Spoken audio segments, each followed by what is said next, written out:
Okay, welcome to a special webinar looking at the economics of globalization. If you want to download the presentation itself, including the extra notes, then just point your smartphone camera at the QR code and that should take you to a download link for this particular presentation. So first of all, what is globalization? Globalization is a process by which countries and cultures have been drawn deeper together. Countries have become more interconnected and interdependent through global networks of trade, trading goods and services, capital flows, and also, of course, the spread and adoption of technology and global media. We'll look at some of the wider benefits of globalization in a second, but I suppose the key one is that through trade, globalization facilitates businesses and countries to specialize in the products in which they have a relative comparative advantage, and through specialization and then trade, that should bring forward an increase in global economic welfare. For example, consumers may get lower prices for their imports, which then increases their real purchasing power. In the exam, it's quite important to understand what's being tested. So here are some of the content from the specifications of different exam boards. And if you download the presentation, it might be worth printing off and checklisting how confident you are on different aspects of the syllabus. Here's a chart showing world by income, GNI per capita in current US dollars. And you can see obviously that the deep red is high income countries, more than $12,000 per year. There, of course, are a large number of countries that are in the lower and upper middle income category, including countries such as Brazil and Argentina and South Africa, and of course some low-income countries, including some of the least developed countries, and we'll be talking about some of those in this presentation. So what are some of the key characteristics of globalization? Well, globalization has many different characteristics. One, of course, is that trade to GDP ratios are rising. Not true for every country, but there's an increase in trade relative to national output.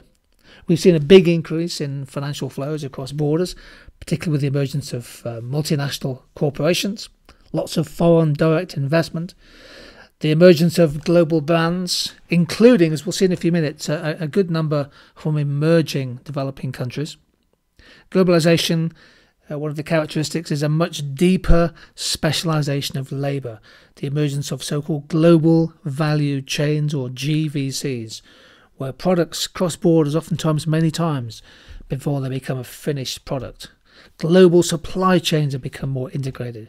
New trade and investment routes are developing the whole time. Of course, one of the big issues in recent times has been the increase in cross-border labour migration and immigration and the economics of that. And digital platforms and global brands and technological change has increased the scale of connectivity of people and businesses through networks. Although keep in mind, of course, that in some parts of the world, less than 1 person in 10 is actually still connected to the internet. This chart shows world GDP in terms of share by country, measured in purchasing power, parity adjusted terms. The key point to take away from this chart is that measured by PPP, China is now the world's biggest economy, outpacing the United States, and India is third. Of course, the PPP adjustment lifts countries such as China and India compared to when we measure things at market exchange rates. The UK actually in this chart comes in just 8th in terms of the world's biggest economies. And again, if we look at the share of global national output by region, again adjusted for purchasing power in 2017, we see now that emerging market and developing countries now have a substantially bigger share of world output than do advanced countries. Nearly 60% of world output now taken by emerging market countries. Take a look on the right hand side. The share of world output taken by sub-Saharan Africa remains stuck at 3%. That's less than half the figure for example, the Middle East and North Africa. So what are the key drivers? What are the key causes of globalization?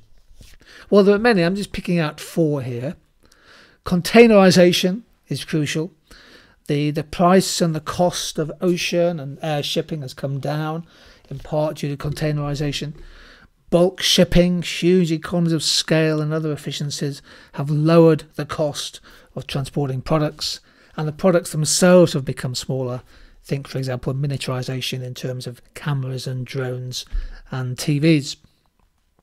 Trade barriers have also fallen. There is actually less protectionism if you take the long-term view. Overall, average import tariffs have come down, although there's been an increase in recent years in non-tariff barriers, including import quotas, domestic subsidies and so on. The demands of business have also added to globalisation. Businesses see the commercial gains from that. And technological advances have been a key driver, a key cause. So technology has reduced the cost of transmitting and communicating information. And this is a key factor behind trade in what we call knowledge-intensive products, utilising the latest digital technologies. This chart shows the relative growth rates of advanced countries in coloured here in red and emerging market and developing countries coloured here in orange. The blue histogram bit shows the rate of growth of GDP for the world economy as a whole. And the key point to take from this chart is the relatively fast growth, continued fast growth of emerging market and developing countries. It looks as if advanced countries, including the USA, Germany, Japan and the UK, the growth rate has kind of been stuck post-2010 at or around and often below 2%. Some economists call this secular stagnation. Whereas growth in emerging market countries and developing countries, although it fell, of course, in the aftermath of the financial crisis from about 7% down to 4%, is now picking up a little bit. That gap seems to be widening. And here's a chart showing the leading export countries in the world. China, by this measure, is the world's biggest exporter. The United States comes second, Germany third. In fact, those three countries are way ahead of the likes of Japan and France and the UK.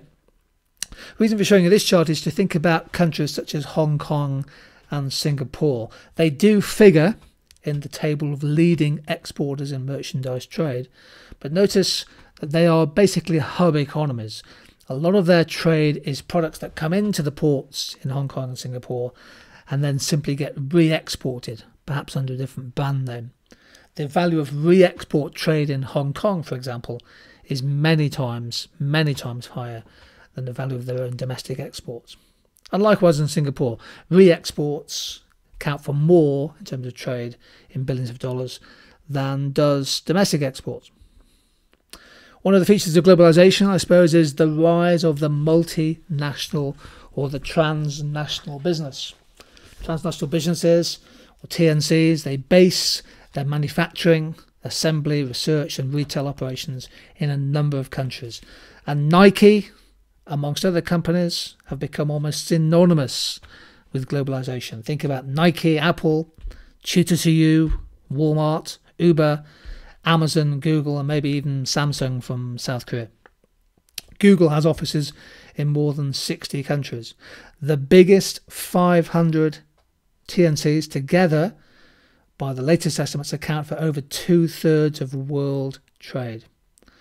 And many TNCs have bases and production plants in every continent on the planet. It's also quite important to think about the emergence of transnational businesses in emerging market countries. So China Mobile, for example, is in the top 10 consumer brands in the world. Alibaba, set up by Jack Ma, has expanded to become the biggest global online retailer. It's known as the Amazon of China. The Tata Group from India is a conglomerate business that's made significant investments in Western countries, for example, Jaguar Land Rover here in the UK. Infosys from India is one of the world's biggest information businesses and employs nearly 200,000 people worldwide.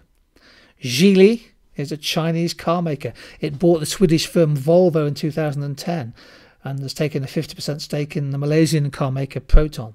And that involves the Lotus brand. And of course, Chinese Huawei Technologies is now emerging as a major competitor to the likes of Samsung and Apple. This is one of the key features of globalization at the moment. Transnational companies, global brands from the emerging market countries. So what are the main advantages of globalization? What are the main pluses of this process of globalization? I suppose fundamentally, globalization encourages both producers and consumers to hopefully reap the benefit of a deeper specialization of labour, much greater economies of scale, which leads to cheaper goods and services for consumers and therefore higher real incomes and an increase in consumer welfare. Globalization can also increase competition or contestability in markets, and that reduces monopoly supernormal profits and hopefully incentivizes businesses to seek cost-reducing innovations. Many economists argue that globalization has helped to increase per capita incomes and lift many millions of people in the poorest countries out of extreme poverty. We'll look at some of the data on that in a second. There are just big advantages from deeper specialisation of factors of production, including free movement of labour. Dynamic efficiency is mentioned there on the bottom row. The transfer of ideas stimulates innovation. So the sharing and the diffusion of ideas and skills and technologies across borders can be a significant driver of economic growth.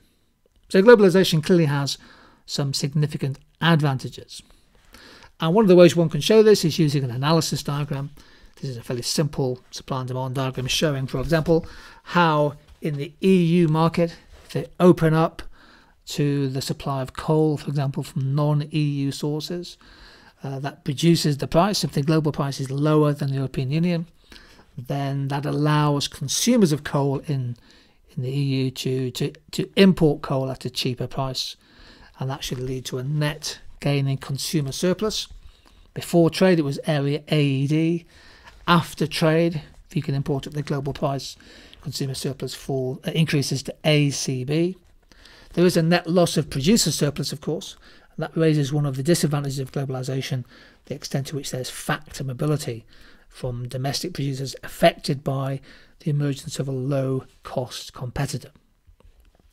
Trade and globalisation, I think, also quite important from a development economics perspective. Successful trade does provide some benefits for developing emerging nations. First of all, it's a source of foreign currency reserves. Foreign currency not just to help a country's balance of payments, trade surplus countries build up reserves, but potentially a significant way of financing the importation of essential imports, of capital equipment, of technologies, of energy. Trade, of course, successful trade is an injection of demand into the circular flow. You can talk about the positive export multiplier effects, which can increase employment, creates jobs, and hopefully increases per capita incomes. Then the question is whether the extent to which per capita incomes feed through to an increase and improvement in human development scores. And trade stimulates competition. In many emerging countries, less developed countries, there isn't the same degree of intense competition as there might be in advanced countries. So increased competition leads to falling prices for consumers, and that helps to increase, again, real incomes. Foreign investment is a key part of globalization. There is a huge debate in economics about the costs and the benefits of foreign direct investment. Here are some of the advantages, in particular the infrastructure accelerator effects if you can inject extra investment into a country. FDI increases the amount of capital per worker, which together with better training can lead to an increase not just in productivity, but also it increases a country's export capacity. Foreign direct investment is a way of transferring technology from one country to another and transferring know-how, and it can also inject some extra competition into markets. Foreign investment can create new jobs, which in turn lifts per capita incomes and allows people to save more, and it also overall can increase the level of output per worker or output per hour worked, which then feeds through to increased national income per capita. So FDI in many ways is a boost, a gain as an aspect of globalization. However, we know this, globalization is one of the topics where there is a debate. There's a huge debate about the relative benefits and costs of globalization. So what are some of the main disadvantages? I've picked out 4 on the graphics here. One is trade imbalances. Increased trade imbalances are part of the world economy. I'll show you some data on that in a second. And trade imbalances, particularly on the current account, can lead to protectionist tensions and a move towards managed exchange rates and the wider use of non-tariff barriers. Transnational corporations can become dominant global brands, and they can maybe squeeze out local producers. There are, of course, huge risks to the environment, the threats to the global commons from the increase in world production and trade, the threats to the potential irreversible damage to ecosystems, land degradation, water scarcity, deforestation, and the loss of biodiversity. Absolutely enormous potential global public bads that we need to address. And fundamental to the debate, I suppose, is the link perhaps between globalization and growing relative poverty. The gains from globalization, the gains from trade generally, are unequal, and that can lead to a big rise in political and social tensions if income inequality and wealth inequality becomes bigger. There are also risks from foreign direct investment. So, where do the profits from foreign investment flow? Do they flow to a powerful elite in a host country? Do they flow back to shareholders in developed countries? Who actually gains from FDI? Land grabs is a big issue, of course, in many countries. Foreign direct investment, which creates lots of profit, but doesn't actually feed through to lots of tax revenue. Big issues to do with ethical standards from transnational corporations, particularly in areas such as mining, farming, and the textile industry. Foreign direct investment is actually often quite volatile. What we tend to find, for example, is that the value of foreign direct investment does rise and fall quite a lot. So countries can't rely on secure FDI inflows.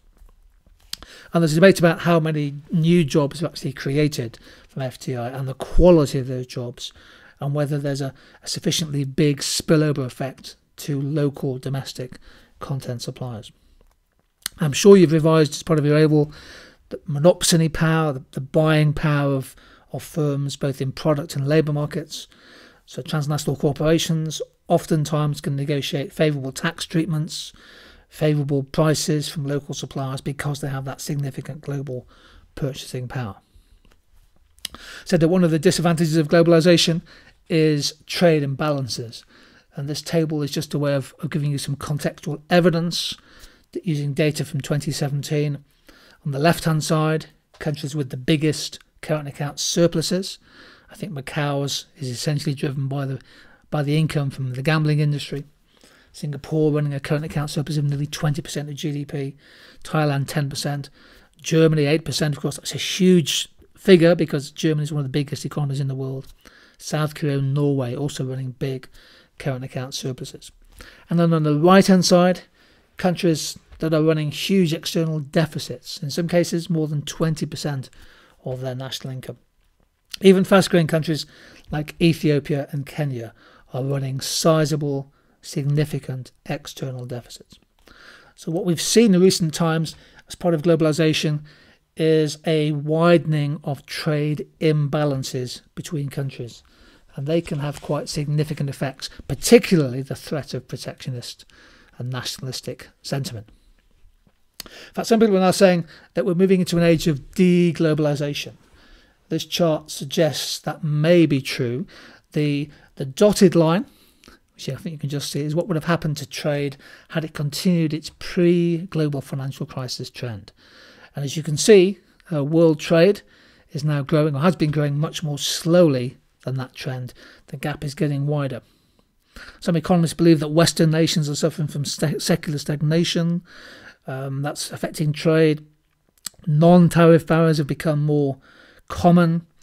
In other words, the globalization is not inevitable. Perhaps we're going to go through a phase of de-globalization, perhaps a move towards regionalization, regional trade blocs, rather than world trade increasing. What about the key effects of globalization on the UK? Much to discuss here. So you could focus, for example, on the impact on inflation, on consumer prices and consumer choice, the impact on imports, the impact on trade balance, as we are able to import many more products from overseas, perhaps at cheaper prices. The impact on UK firms, of perhaps firms in the UK relocating to lower wage countries, including the European Union, but also the impact on firms of export opportunities, contrasted with domestic firms facing more global competition. Crucially, of course, middle left there, labour migration, the effects of net inward migration on wages, on employment, on government spending, on government tax revenues. Loads of aspects you could talk about in terms of the UK context, both micro and macro. Another aspect of globalisation is the increased vulnerability of the world economy to what are called external shocks. So an external shock is an event that comes from outside the domestic economic system. The biggest shock in recent times must have been the global financial crisis from 2007 onwards. And there are many more shocks, I think, than there used to be. The global economy has become, if you like, more interconnected, more exposed to events in one part of the world having a direct effect on other regions. Negative shocks, such as the global financial crisis, such as perhaps a big slowdown in China or a major weather event such as El Nino. Negative external shocks can create instability, and obviously they then threaten growth and jobs, incomes and living standards. However, external shocks can be positive. So the emergence of new technologies is a positive external shock, although it does bring with it also some aspects of structural change. So I'll take you through one or two other charts which I think are interesting from a global perspective. This chart shows the trade balance of the least developed countries in the world. And the reason for showing this is to say that the least developed countries on the whole actually run quite substantial trade deficits in farm products, in manufactured goods and non-fuel minerals. So for many years, a lot of the least developed countries relied heavily on exporting oil and gas. That has now largely come to an end with the fall in oil prices in 2015 and 2016. You see those surpluses have disappeared. The key thing about this chart is, if you're looking at the merchandise exports, again, of the least developed countries, is the heavy reliance on oil as a major export and also non-fuel minerals. The orange bit has been increasing, so exports of manufactured goods are rising. A lot of those manufactured goods probably coming from the likes of Ethiopia and Kenya. But there's a fear that least developed countries may actually suffer from what's called premature deindustrialization. They won't necessarily go through this huge boom in manufacturing that emerging countries in Far East Asia, such as Taiwan and South Korea and China, went through. Perhaps African countries, most of the least developed countries in the world come from sub-Saharan Africa. They won't necessarily experience a manufacturing boom that other countries achieved. One aspect here is the pattern of trade. So it's being able to develop and then exploit an emerging comparative advantage. So here, for example, is the pattern of trade for Bangladesh. Notice how dependent Bangladesh is on exports from the textile industry in terms of their goods exports. Incredibly dependent on textiles. If we compare that with Kenya, the Kenyan economy, very interesting country, have grown in particular a comparative and scale advantage in the flour sector, obviously renowned for their tea and coffee exports, but cut flowers have now become a significant export. And actually that's been a major boost to the Kenyan economy and benefiting from globalization. Ghana, I just want to show this chart. This shows cashew exports in 2016. I know you're thinking you must be nuts to show this chart, but actually the point I want to make is this, that Ghana and the Ivory Coast account for nearly a quarter of the world's exports of cashew nuts. Now most of those cashew nuts are exported as the raw product, the raw cashew nut, rather than the processed product. In fact, many of them go from Ghana to Vietnam to be processed. I think for the least developed countries to benefit more from globalization, they need to develop a processing and a branding capability so that they're not just exporting the nuts, which have a market price which may be high, often pretty low, but when they're exporting the nuts, they're exporting their own branded products and their own processed products, because that's where there's more value added, and that can lift the value of exports and be a driver of per capita income growth. China, on the other hand, of course, has been one of the poster child countries of globalization, developing an enormous scaled comparative advantage in manufactured goods, be they machines and textiles and other products as well. One of the features of globalization, of course, in recent times has been the growth of free trade agreements. I think it's important for revision just to be aware of some of them. NAFTA, of course, is under threat at the moment under Trump. ASEAN, the free trade area, the US-South Korean free trade agreement, the big CETA, European Union, Canadian free trade agreement, and a major agreement between the European Union and Japan. Increasingly, we're seeing the spread of free trade agreements between regional trading blocs or between two countries, rather than a global trade deal. And I'm sure you've also been revising ahead of the exams the importance of the economics of customs unions. The European Union, of course, is a customs union, and there's a big debate about whether the UK will be part of it post-Brexit. But other customs unions, including one in Southern Africa, 5 countries there, including South Africa, and the Eurasian Customs Union. Customs union where you have a free trade area plus a common external tariff. So you're trying to create trade within the customs union and have a tariff wall around it. Another aspect of globalization I think is worth revising is tourism. There's a special revision video anyway on tourism which you can check out. But I just wanted to show you this is the growth of travel exports and tourist arrivals, again, for the least developed countries. And there's been quite a significant increase in tourism exports. It fell off a little bit in 2015, 2016. But potentially, this could be a significant driver of development for LDC'S, the least developed countries, an aspect of globalization to think about. Crucially, of course, the question is, has globalization improved human development? And I just leave this slide with you, not a huge amount of data here, but just as a way of contrast.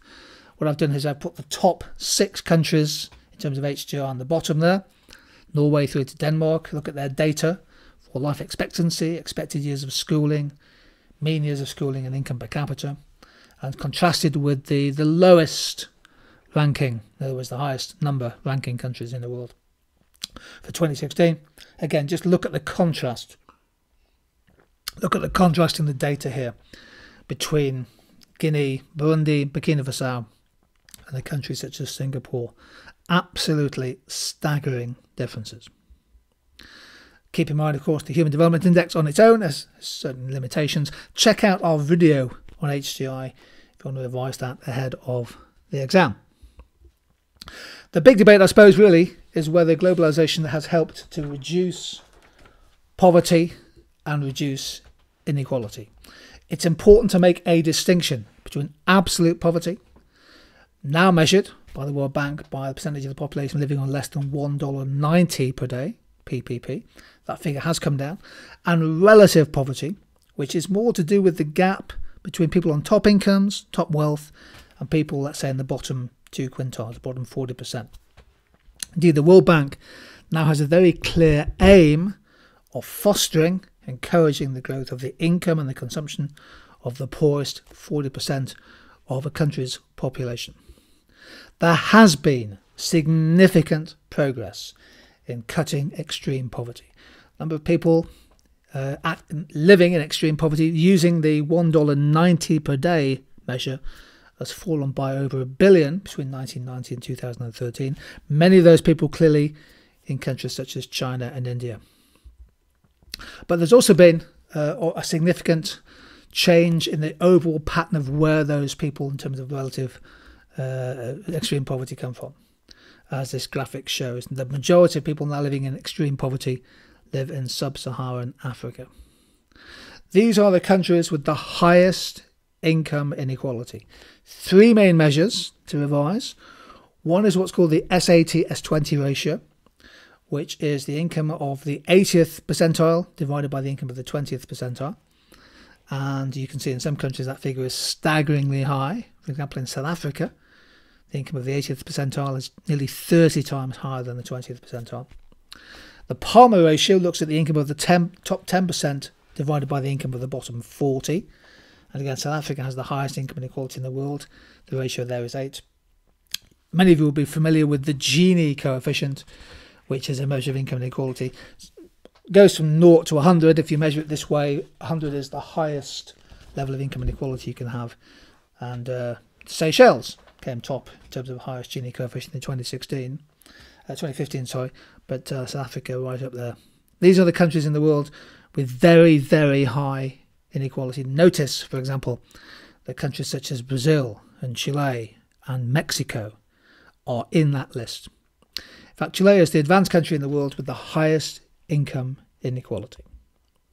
A crucial point as we come towards the end of this presentation is to think about one of the paradoxes of globalization, which is that I think globalization has reduced inequality between countries, whereas it's probably increased inequality within countries. And this is borne out by some data from the World Bank, which shows measures using mean log deviations, measures of income inequality, and it suggests that income inequality between countries has fallen as emerging markets have achieved that faster growth we saw in the previous chart, whereas income inequality within countries has gone up, in particular income inequality within many developed countries, including the United States, where the middle class have often suffered, full-time manual manufacturing employment have suffered from the loss of jobs as production has shifted to lower cost countries. Fundamental, of course, to globalization is the ability to build and sustain comparative advantage.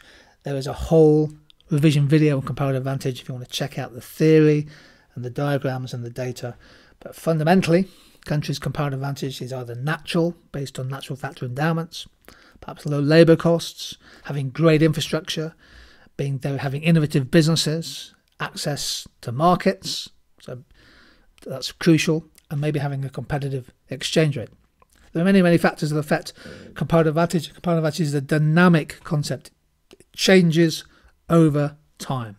And some of the policies to improve competitiveness include, for example, making the labour markets work better so that you can increase the quality of your human capital, building better infrastructure. A lot of emerging market countries now are emphasising investment in infrastructure. Very, very important, in particular in terms of motorways, ports, logistics, having fast broadband, that kind of stuff.